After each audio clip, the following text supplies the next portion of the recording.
روایات میں آتا ہے کہ جب اللہ جل شانہ نے حضرت آدم صفی اللہ علی نبینا وعلیہ الصلوۃ والسلام کو پیدا فرمایا، ان کو جنت میں جب بھیجا گیا تو کیونکہ یہ پہلے بشر ہیں اس لیے جنت کے اندر یہ اکیلے ہی انسان تھے، بقیہ تو فرشتے یا حور و غلمان تھے۔ تو حضرت آدم صفی اللہ علیہ السلام وہاں پہ اجنبیت محسوس فرماتے، تنہائی محسوس کرتے، کیونکہ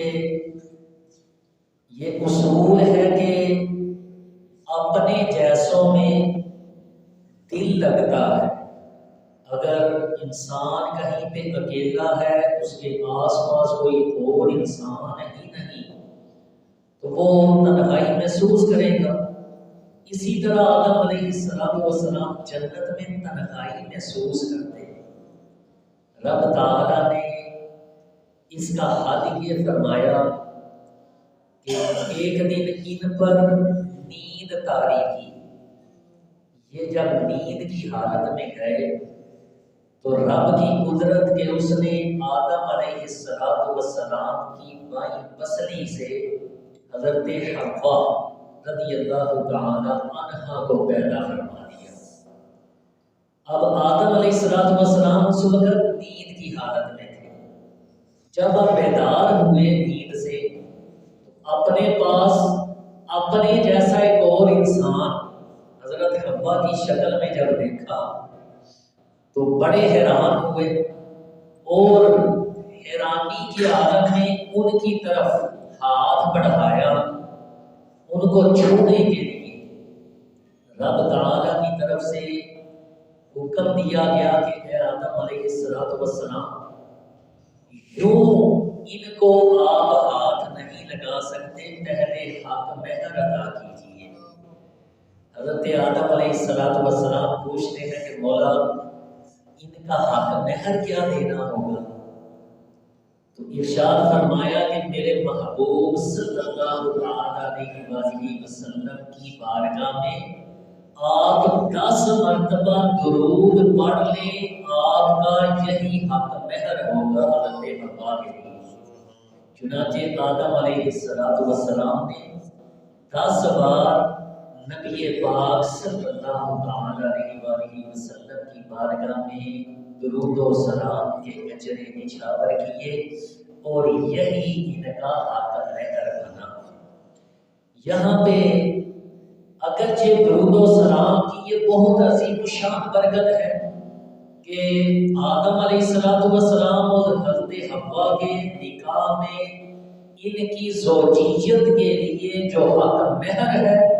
وہ میرے اور آپ کے آقا صلی اللہ علیہ وسلم پر پڑھا گیا درود ان کا حق مہر ہے۔ لیکن ایک شرعی مسئلہ یہاں یہ بھی یاد رکھیے،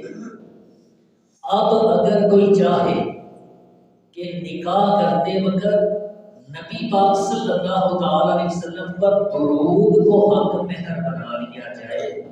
یا کوئی نفل روزے یا نفل نماز یا کوئی تلاوت قرآن ایسے کسی عبادت کو حق مہر بنا لیا جائے، تو یہ شرع اس وقت حق مہر جائز نہیں ہے۔ یہ آدم علیہ السلام کے لیے رب نے خاص یہ حکم فرمایا کہ میرے محبوب پر درود پڑھ لیں، یہی آپ کا حق مہر ہوگا۔ حضرت حوا آپ کے لیے حلال ہو جائیں گی۔ اب دنیاوی مال کی صورت میں حق مہر یہ ادا کرنا ضروری ہوتا ہے۔ بہرحال حضرت آدم علیہ السلام آپ کا تذکرہ ہمارے پچھلے چند جمعوں سے تفسیر القرآن کے سلسلے میں جاری ہے۔ آج جو میں نے آیت کریمہ تلاوت کی سورہ بقرہ کی آیت نمبر 35 اور آیت نمبر 36 کا کچھ حصہ، یہ بھی حضرت آدم صفی اللہ علیہ السلام کے جنت میں جب آپ کو ٹھہرایا گیا اسی سے متعلقہ ہے کہ آدم علیہ السلام کو رب تعالی نے جب فرشتوں کے سامنے ان کی برتری ظاہر فرما دی، ان کی فضیلت دکھا دی، پھر فرشتوں کو حکم ہوا سجدے کا، انہوں نے آدم علیہ السلام کو اللہ کے حکم سے سجدہ تعظیمی بھی کیا۔ شیطان لائی جس نے سجدہ نہیں کیا تھا وہ گنگنارا گیا اور مردود ہو گیا، اس کو ابلیس کہہ کر دھتکار دیا گیا۔ اس کے بعد حضرت آدم علیہ السلام کو رب تعالی نے جب جنت میں بھیجا، اس وقت حضرت حوا رضی اللہ تعالی عنہا کی پیدائش کے بعد رب نے ارشاد فرمایا وَقُلْنَا یا آدم اسکن، اے آدم علیہ السلام ہم نے فرمایا کہ تم وزوجک الجنہ اور تمہاری زوجہ حضرت حوا رضی اللہ تعالی عنہا تم دونوں جنت میں ٹھہرے رہو، اب تم دونوں جنت میں رہو۔ انہیں جنت میں رہنے کا حکم ہوا اور ساتھ ہی ارشاد فرما دیا وَكُلَا مِنْهَا، اس جنت میں سے جو چاہو کھاؤ، رَغَدًا حَيْثُ شِئْتُمَا، بغیر کسی روک ٹوک کے، کوئی تمہیں ادھر پوچھنے والا نہیں ہے، جو جی میں آتا ہے، جس پھل کو جی چاہتا ہے، جس سبزی کو جی چاہتا ہے، جنتی نعمتیں تمہارے سامنے ہیں۔ تم اور تمہاری بیوی حوا یہ جنت میں ٹھہرے رہو، جو جی چاہتا ہے اس میں سے بغیر کسی روک ٹوک کے کھاتے رہو، لیکن ساتھ ہی ساتھ ارشاد فرما دیا وَلَا تَقْرَبَا هَٰذِهِ الشَّجَرَةَ، فرمایا کہ یہ جو ایک درخت ہے اس درخت کے قریب نہ جانا، جنت میں سے جو چاہو کھاؤ، لیکن یہ ایک مخصوص درخت اس کے قریب نہ جانا، وہاں پہ جانے سے روک دیا۔ اب مفسرین اس کی شرح میں، اس کی تفسیر میں فرماتے ہیں کہ ایک تو یہ بات یاد رکھیے کہ جنت میں جو جانا ہے یہ دو طریقوں کا جنت میں داخلہ ہوتا ہے۔ ایک جنت میں داخلہ وہ ہے بندے کے اعمال کی جزا کے طور پہ، کہ جب اس کی نیکیاں بڑھ جائیں یا رب کو کوئی اس کی ایسی ادا پسند آ جائے جس کے بدلے میں اللہ جل شانہ اس کے لیے جنت کا فیصلہ فرمائے، تو وہ قیامت کے بعد جو جنت میں داخلہ نصیب ہوگا اعمال کی جزا کے طور پہ، انعام کے طور پہ، ثواب کے طور پہ، یہ جو جنت میں داخلہ ہے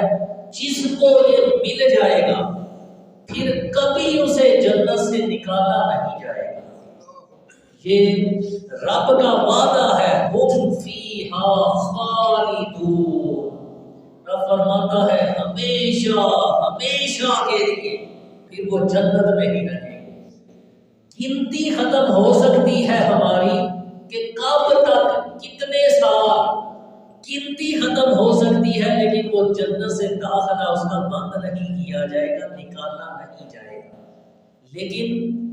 دوسری قسم کا جو داخلہ جو حضرت آدم علیہ السلام کو جیسے نصیب ہوا، یہ اعمال کی جزا کے طور پہ نہیں تھا۔ اعمال کی جزا کے طور پہ جو داخلہ ہے اس کے بعد جنت سے نکالا نہیں جائے گا۔ تو حضرت آدم علیہ السلام کو جو جنت میں داخلہ اس وقت رب نے عطا فرمایا، اس میں اللہ جل شانہ کی کچھ حکمتیں پوشیدہ تھیں، ان مختلف حکمتوں کے تحت انہیں جنت میں داخل فرمایا گیا۔ اور پھر جو انعام کے طور پہ اپنے اعمال کی جزا میں قیامت کے بعد جنت میں جائیں گے، ان کو جنت کی ساری نعمتوں کی اجازت ہوگی، جو چاہے وہاں سے استعمال کریں۔ حضرت آدم علیہ السلام کو جو رب نے ایک درخت اس کے پاس جانے سے منع فرما دیا، یہ منع کس درخت سے کیا تھا؟ اس کی تفسیر میں مفسرین نے لکھا کہ بعض نے لکھا کہ یہ کیہوں کا ایک درخت تھا جسے ہم گندم کہتے ہیں، گندم کا درخت تھا۔ اور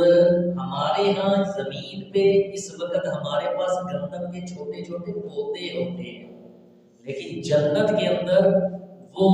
اس گندم کا چھوٹا سا پودا نہیں بلکہ بڑا درخت تھا۔ اور علماء فرماتے ہیں کہ وہ جو گندم کا دانہ تھا نا، یہاں پہ ہمارے پاس وہ چھوٹے چھوٹے گندم کے دانے ہیں، لیکن اس درخت کا جو گندم کا ایک دانہ تھا وہ بیل کا جو گردہ ہوتا ہے اس کے سائز کا، وہ جتنا ایک گائے کا بیل کا گردے کا سائز ہے اس سائز کا اس درخت کا ایک گندم کا دانہ تھا۔ یہ اللہ کی شان ہے، جنت کے اندر اس نے کیسی کیسی عجیب و غریب اور عظیم و شان نعمتیں تیار فرما رکھی ہیں۔ بہرحال اس درخت کے پاس جانے سے حضرت آدم علیہ السلام کو منع فرما دیا گیا۔ اس میں بھی رب کی مختلف حکمتیں پوشیدہ تھیں جو انشاءاللہ ابھی وہ بھی بیان کرتا ہوں۔ بہرحال اللہ جل شانہ نے جب یہ منع فرما دیا، ساتھ ہی فرمایا فَتَكُونَا مِنَ الظَّالِمِينَ کہ اس درخت کے پاس مت جائیے گا ورنہ آپ حد سے بڑھنے والوں میں ہو جائیں گے۔ پھر شیطان لعین جو حضرت آدم علیہ السلام کا جب مجسمہ ان کا پتلا تیار رب نے فرمایا تھا، اس کو دیکھ کر ہی حسد کر رہا تھا، ان سے بغض اور عداوت اس نے شروع کر دی تھی، دشمنی لے لی تھی، اور حسد میں کہتا تھا کہ میں اس کو کبھی خلیفہ نہیں مانوں گا۔ اس شیطان نے جب یہ دھتکارا گیا اللہ کی بارگاہ سے، اب اس نے حضرت آدم علیہ السلام کے خلاف چالیں چلنا شروع کی۔ رب نے کیونکہ مہلت دے دی تھی، اس نے مہلت مانگی کہ اللہ تو مجھے اپنی بارگاہ سے دھتکار تو رہا ہے، لیکن قیامت تک کے لیے مجھے مہلت دے دے، میں تیرے بندوں کو بھٹکاتا رہوں گا۔ رب نے فرمایا جا تجھے قیامت تک کے لیے مہلت ہے، جس کو میرے راستے سے ہٹا سکتے ہو ہٹا دو، پورا زور لگا دو، جو میرے مخلص بندے ہوں گے وہ میری راہ سے نہیں ہٹیں گے جتنی بھی کوشش کر دو۔ یہ شیطان لعین حضرت آدم علیہ السلام کو جنت میں دیکھ کر بھی جل رہا تھا، اس نے آدم علیہ السلام کو جنت سے نکالنے کا منصوبہ بنایا، اور یہ حضرت آدم علیہ السلام کے پاس یہ وسوسہ ڈالنے کے لیے پہنچا، اور اس نے حضرت آدم علیہ السلام کو یہ وسوسہ دلوایا، یہاں تک کہ اس نے قسم اٹھائی کہ اس پودے کو آپ کھا لیں، اس کے پاس جانے سے جو منع کیا گیا ہے کوئی اتنا تاکیدی حکم نہیں ہے، اس کو کھا لیں، میں فرشتوں کو درس دیتا رہا ہوں، میرے علم میں ہے آپ اسے کھا لیں گے کبھی آپ کو موت نہیں آئے گی۔ یہ اس طرح وسوسے دیتا رہا، لیکن انبیاء جو ہیں اللہ کے نبی سارے کے سارے یہ معصوم ہیں۔ معصوم کا مطلب ہوتا ہے گناہوں سے پاک، نبی سارے کے سارے یہ گناہوں سے پاک ہیں، کسی نبی سے کوئی ایک چھوٹے سے چھوٹا گناہ بھی نہیں سرزد ہوا۔ حضرت آدم علیہ السلام آپ سے بھی اللہ کی نافرمانی نہیں ہوئی اور آپ نے گناہ نہیں کیا۔ یہاں پہ یہ بھی عرض کرتا چلو کہ بعض لوگ جو ہے نا وہ بڑی بے باکی کا اظہار کرتے ہیں، دین کے معاملے میں بڑے زبان درازی کی کوشش کرتے ہیں، بعض لطیفوں کی شکل میں جنت اور دوزخ کا مذاق اڑا رہے ہوتے ہیں، بعض جو ہے وہ انبیاء کا یا فرشتوں کا بعض لفظوں میں مذاق کے طور پہ ایسے مذاق اڑاتے ہیں، اور بعض بے باک آدم علیہ السلام کے بارے میں بھی یوں کہہ دیا کرتے ہیں کہ آدم علیہ السلام سے وہ جو پودا وہ جنت کا کھانے کا اس کے قریب جانے کا گناہ ہوا، نہ اس سے وہ گناہ ہوتا، نہ یہ ہم اس دنیا میں آتے، نہ اتنی پریشانیوں میں ہم پھنستے۔ بعض بے باک یوں کہہ دیا کرتے ہیں، یہ آدم علیہ السلام کے بارے میں یوں بولنا یہ بڑے سخت جملے ہیں، اور بعض اوقات یہ جو جملے ہیں ان پہ کفریہ حکم بھی لگ سکتا ہے، اس لیے دین کے معاملے میں بڑی احتیاط سے بولنا چاہیے،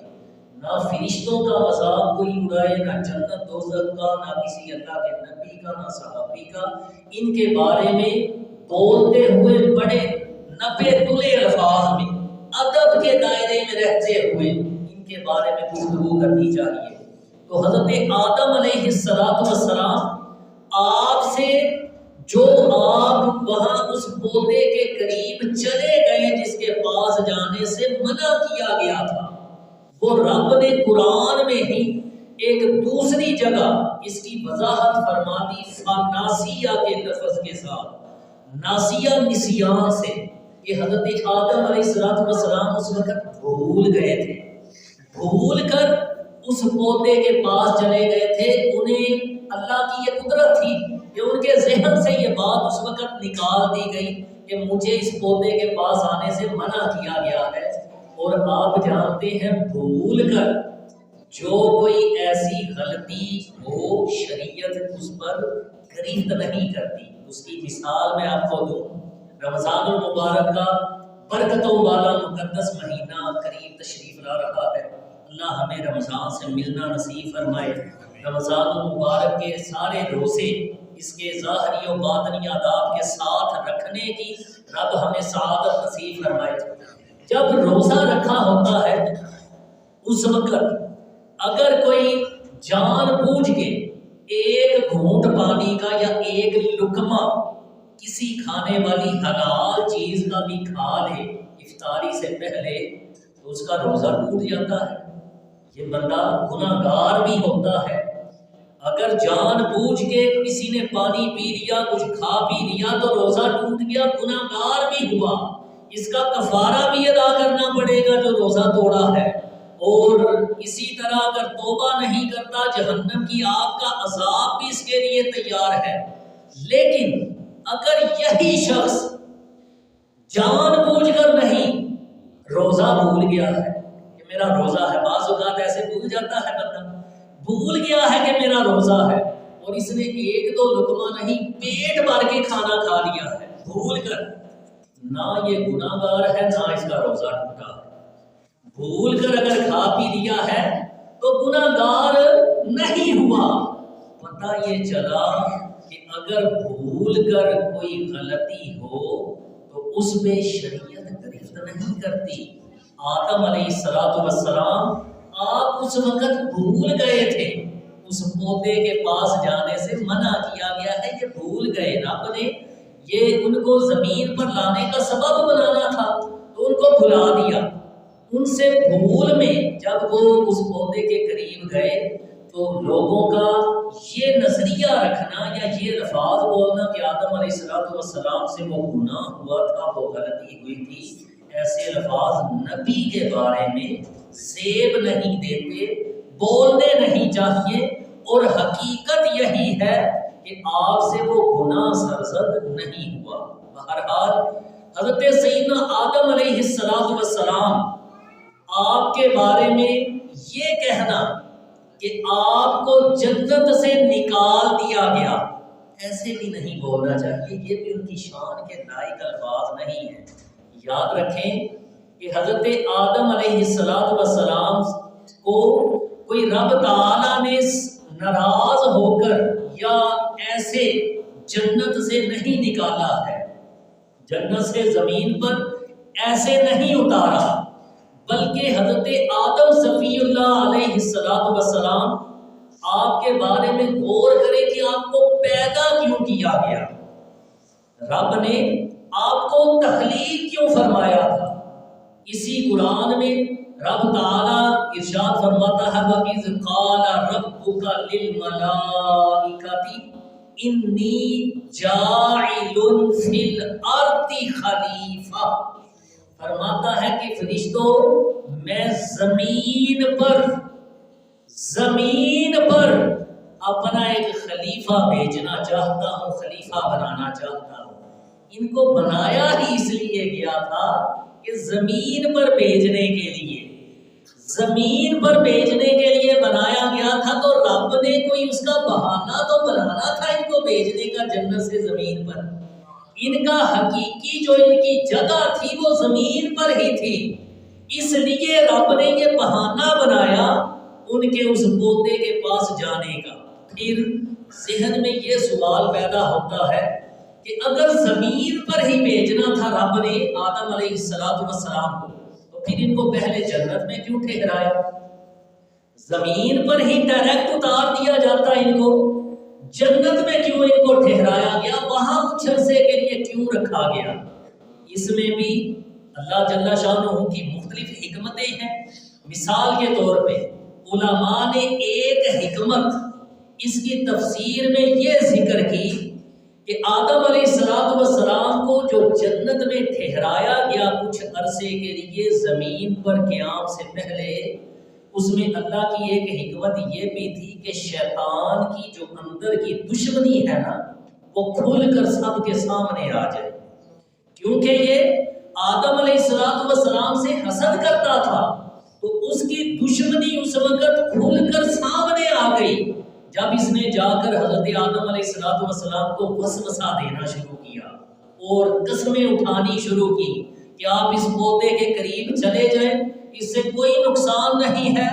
آپ کو ساری زندگی کے لیے موت نہیں آئے گی، اس پودے کے قریب جانے کا حکم کوئی اتنا تاکیدی حکم نہیں ہے۔ یہ اس نے جب ورغلانا شروع کیا آدم علیہ السلام کو،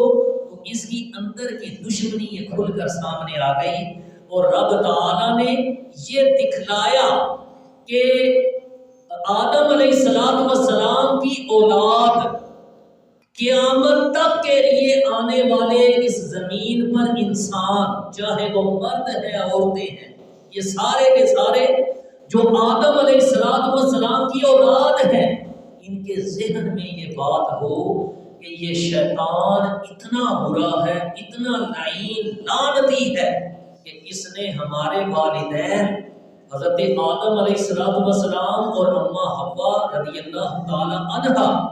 ان کو ورغلانے کی کوشش کی تھی، جنت میں سے ان کے نکلنے کا سبب یہ بنا، تو اتنا یہ لعنتی ہے شیطان جس نے ہمارے والدین سے دشمنی کی ہے،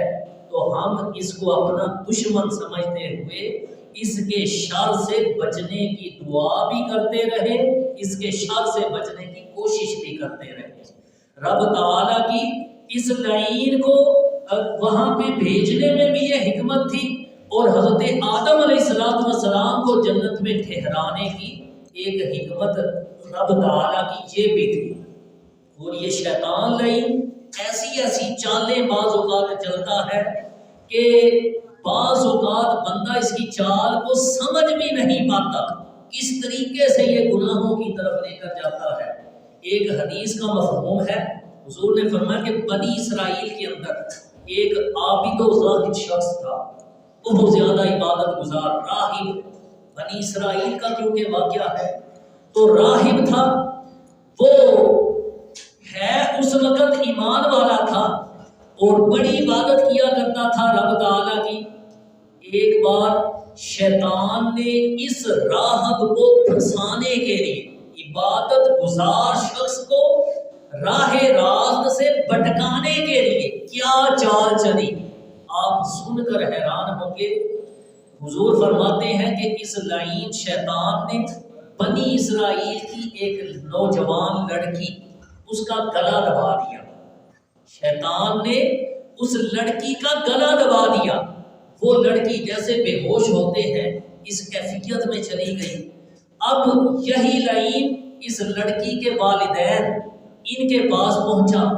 ان کے دماغ میں اس نے یہ بات ڈال دی کہ فلاں جو راہب ہے نا وہ بڑا پہنچا ہوا ہے اور بڑے اس کے دم درود میں بڑا اثر ہے، اس کی دعا میں بڑی شفا ہے، اس راہب کے پاس اس لڑکی کو لے جاؤ اگر اس کو بچانا ہے۔ یہ والدین اس لڑکی کو لے کر اس راہب کے پاس پہنچے۔ اس راہب نے، عبادت گزار شخص نے پہلے تو انکار کیا اس کا علاج کرنے سے، پھر جب والدین نے منت ترلے زیادہ کیے، اصرار کیا، یہ بلاخر مان گیا اور اس نے کہا کہ اس کو چند دن کے لیے ادھر رکنا ہوگا۔ وہ والدین راضی ہو گئے، لڑکی اس کے پاس جو ہے وہ ٹھہر گئی۔ اب 2-4 دن کے بعد شیطان نے اس راہب کا دل اس لڑکی کی طرف اکسانا شروع کر دیا۔ بالآخر ایک دن اس کا داؤ چل گیا، یہ راہب اس شیطان کے بہکاوے میں آ گیا، اس لڑکی کے ساتھ اس نے منہ کالا کر لیا۔ اب جب وہ لڑکی امید سے ہو گئی تو یہ راہب جو ہے اب گھبرا گیا کہ اس کے والدین آئیں گے اس کو لینے کے لیے، اس حاملہ حالت میں اس کو دیکھیں گے تو وہ تو مجھے چھوڑیں گے نہیں۔ اور اب شیطان نے پھر اس راہب کے دل میں یہ بات ڈالی کہ اگر اپنی جان بچانی ہے تو اس لڑکی کو قتل کر کے کہیں پہ اس کو دفن کر دو، اس کے گھر والے آئیں گے تو ان سے کہہ دینا کہ وہ لڑکی بچی نہیں ہے، اسی مرض میں وہ مر گئی ہے، تو میں نے بڑی بچانے کی کوشش کی لیکن اللہ کو یہی منظور تھا، تو یوں کہہ کے اپنی جان چھڑا لینا۔ اس راہب نے اس لڑکی کو بالآخر شیطان کے بہکاوے میں آ کے قتل بھی کر دیا۔ پہلے زنا کا گناہ کیا، پھر قاتل بھی بن گیا۔ اب اس کو ایک گڑھا کھود کر وہاں پہ دفن کر دیا۔ یہ لعین اس کی چالیں بتا رہا ہوں، حدیث میں اس کی چالیں بتائی گئی کہ شیطان کی چالیں سمجھیے یہ کیسے کیسے بندے کو بہکاتا ہے، کہ اب یہ لعین ایک طرف اس شیطان اس راہب کو بہکا رہا ہے، دوسری طرف اس کے والدین کے پاس پہنچ گیا، ان کو جا کر خواب میں آ کر وہ جگہ دکھا دی کہ وہ فلاں جگہ پہ اس راہب نے تمہاری بیٹی کو تو قتل کر کے اس کے ساتھ یوں یہ منہ کالا کر کے اس جگہ پہ اس کو دفن کر دیا ہے، جا کر یقین نہیں آتا تو وہاں گڑھا کھود کر دیکھ لو، وہ جگہ بھی ان کو نشاندہی کر دی خواب میں۔ اب یہ والدین دوڑتے ہوئے، فاصلہ طے کرتے ہوئے، سفر کرتے ہوئے دن رات جب راہب کے پاس پہنچے، جا کر اپنی بچی کا پوچھا، اس نے وہی جھوٹ موٹ کی کہانی سنا دی۔ انہوں نے کہا کہ ہمیں اس کی قبر پر لے جاؤ جہاں اس کو دفن کیا ہے۔ یہ اس جگہ پر لے گیا، جب شیطان کی نشاندہی والی جگہ پر یہ والدین پہنچے، جا کر گڑھا کھودا اور دیکھا کہ واقعی بچی جو ہے وہ لڑکی اس کو قتل کیا گیا ہے۔ اب یہ راہب، اس کے بارے میں یہ والدین یہ قاضی کے پاس پہنچے، اس کو پھانسی کا حکم ہو گیا، پھانسی کے تختے پہ اس کو لٹکانے کے لیے جب لایا گیا، یہ لعین کس حد تک شیطان بہکاتا رہتا ہے، غور کیجئے ذرا۔ حضور فرماتے ہیں کہ جب اس پھانسی کے تختے پر اس راہب کو لٹکانے کے لیے لایا گیا، شیطان نے اس وقت بھی بس نہیں کی، مایوس نہیں ہوا، یہ پھر اس راہب کے سامنے آ گیا، آ کر اس کو کہنے لگا کہ وہ جو اس لڑکی کے لیے تمہیں بہکایا تھا نا وہ میں نے بہکایا تھا، پھر جو تمہیں تمہاری جان بچانے کا مشورہ میں نے دیا تھا کہ اس کو قتل کر دو، وہ بھی میں نے تمہیں مشورہ دیا تھا۔ اب اندازہ کر لو کہ میں کتنا ذہین آدمی ہوں، کتنا عقل مند ہوں۔ اگر تم اس پھانسی کے تختے سے بچنا چاہتے ہو نا تو میری ایک بات ابھی مان لو، میں اتنا ذہین اور عقل مند ہوں، تمہیں اس پھانسی سے بھی بچا سکتا ہوں، ایک بات میری مان لو۔ یہ راہب وہ جو کہتے ہیں مرتا کیا نہ کرتا، تو یہ راہب اس کی باتوں میں پھر آ گیا، اس کا داؤ شیطان کا پھر چل گیا، کہنے لگا بتاؤ کیا بات ہے۔ یہ لعین کہنے لگا کہ تم مجھے سجدہ کر دو، مجھے سجدہ کر دو، میں تمہیں بچا لوں گا۔ اس راہب نے مرنے سے پہلے، پھانسی سے پہلے یہ شرک کا گناہ بھی کر دیا، اس شیطان کو سجدہ کر کے مشرک بھی بن گیا، بالآخر اس کو سزائے موت بھی ہو گئی، پھانسی بھی ہو گئی۔ تو بتایا اس حدیث میں یہ گیا کہ شیطان کی چالیں دیکھیے کیسے کیسے یہ باریکی کے ساتھ بندے کو بہکانے کی کوشش کرتا ہے، راہ راست سے ہٹانے کی کوشش کرتا ہے۔ جب اللہ کے نیک بندے ان پر یہ ایسے گرفت کرتا ہے، میں اور آپ ہم کس بات کی گاجر اور مولی ہیں، ہم پر اس کا داؤ اور زیادہ جلدی چل جاتا ہے۔ اس شیطان سے پناہ مانگتے رہنا چاہیے۔ اس لعین نے اس طرح حضرت آدم علیہ السلام کو بھی وہاں جنت میں بہکانے کی کوشش کی اس پودے کے پاس جانے کے لیے، اور پھر اسی طرح اللہ تبارک و تعالی نے آدم علیہ السلام کو جو جنت میں پہلے بھیجا زمین پر ڈائریکٹ کیوں نہیں بھیجا؟ اس میں ایک تو یہی حکمت سمجھانا تھی کہ شیطان کی دشمنی سب پر آشکار ہو جائے، تاکہ آدم علیہ السلام کی اولاد اس کو اپنا دشمن سمجھ لے اور اس کے شر سے بچنے کی کوشش کرتے رہے۔ دوسری ایک حکمت یہ بھی اس میں پوشیدہ تھی کہ احکام شرعیہ، شریعت کے احکام، ان کی اہمیت بھی بتلانا مقصود تھی کہ جنت کے اندر حکم یہ دے دیا گیا وَكُلَا مِنْهَا رَغَدًا حَيْثُ شِئْتُمَا۔ اے آدم علیہ السلام، آپ بھی اور آپ کی زوجہ بھی، آپ دونوں، جنت ساری کھلی ہے آپ کے سامنے، جو چاہیں اس میں سے کھائیں پیئیں، ساری نعمتیں آپ کے لیے ہیں، جو چاہیں استعمال کریں، لیکن ساتھ ہی یہ شرط بھی لگا دی وَلَا تَقْرَبَا هَٰذِهِ الشَّجَرَةَ، اس درخت کے قریب نہیں جانا۔ یہ جو کنڈیشن رب نے لگائی، اس لیے لگائی کہ ان کی اولاد جب دنیا پر ہوگی، جب یہ مسلمان ہوں گے لوگ، ان کے لیے کئی چیزیں حلال کی جائیں گی، کچھ چیزیں ان کے لیے حرام بھی ہوں گی۔ ان کے ذہن میں یہ بات ہو کہ رب نے جو ہمارے لیے حلال کیا ہے اسے ہی ہم نے اختیار کرنا ہے، جس سے منع کر دیا گیا ہے، جس سے روک دیا گیا ہے، وہ ہمارے لیے جائز نہیں، وہ حلال نہیں۔ اگر اسے اختیار کریں گے تو جنت سے محرومی کا سبب بن سکتا ہے۔ جیسے حضرت آدم علیہ السلام کے ذریعے رب تعالیٰ نے یہ بات سمجھائی میرے اور آپ کے لیے، کہ ہم اس بات پر توجہ دیں، سے سمجھیں کہ جن کاموں سے، جن باتوں سے شریعت نے منع کیا ہے ان سے رک جائیں، اور جو جن کی نظر میں ان شرعی احکام کی اہمیت ہوتی ہے، جو ایسی ہستیاں ان شریعت کے احکام کی اہمیت جن کی نظر میں تھی، ان کی کیفیت پتہ کیا ہوا کرتی تھی؟ نواسہ رسول، امام الشہداء حضرت سیدنا امام کربلا سیدنا امام حسین رضی اللہ تعالیٰ عنہ، آپ کے بارے میں مورخین نے لکھا کہ جب کربلا کے میدان میں آپ کو یہ یقین ہو گیا کہ اللہ کے وعدے کا وقت آ گیا ہے، اب وہ وعدہ پورا ہونا ہی ہونا ہے، تو آپ نے اس وقت یہ فرمایا کہ مجھے کوئی موٹا کپڑا لا کر دے دیا جائے۔ شریعت کے احکام کی اہمیت جس کی نظر میں ہے وہ آپ کو مثال بتانے لگا ہوں، وہ کون لوگ ہوتے ہیں، کیسے شریعت کا احترام کرتے ہیں۔ امام کربلا سیدنا امام حسین رضی اللہ تعالیٰ عنہ نے جب موٹا کپڑا مانگا تو پوچھا گیا کہ اس کی وجہ کیا ہے؟ آپ نے ارشاد فرمایا کہ میرے نانا جان صلی اللہ تعالیٰ علیہ وآلہ وسلم،